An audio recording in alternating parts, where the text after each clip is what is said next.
ദരിദ്രനായിട്ടാണ്. എന്റെ പാരന്റ്സ് അവർ ജീവിച്ചത് ദരിദ്രനായിട്ടാണ്. കാരണം അവർ ജനിച്ചത് ദരിദ്ര കുടുംബത്തിലാണ്. എന്റെ ഗ്രാൻഡ് പാരന്റ്സ് അവർ ദരിദ്രരായിരുന്നു. അതിനു മുമ്പുള്ള തലമുറ ദരിദ്രരായിരുന്നു. സോ ചുരുക്കി പറഞ്ഞാൽ ജീവിതത്തിന്റെ ഫാമിലിയുടെ ഗ്രാഫ് നോക്കിക്കഴിഞ്ഞാൽ very ordinary from the bottom line of the society.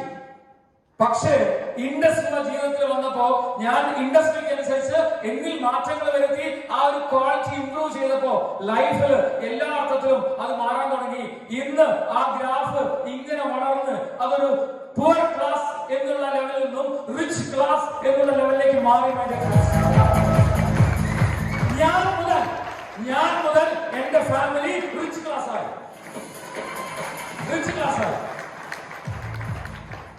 Just because of industry law.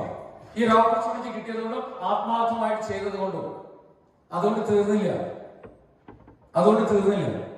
2020 December മാസം 17-ാം തീയതി ഞങ്ങളുടെ മോൻ ജനിച്ചത് റയാൻ കെ രാജ് ജനിച്ചത് കോടീശ്വരനായിട്ടാണ്.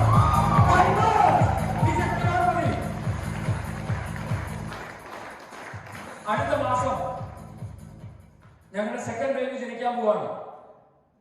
He or she എന്താണെങ്കിലും by birth he or she will be uncontrollably.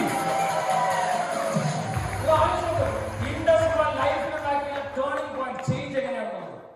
നമ്മുടെ ഫാമിലിയിൽ നമ്മളായിരിക്കും the richest people. ഒരു സംശയമില്ല. ആ ലെവലിലേക്ക് നമ്മുടെ ഫാമിലി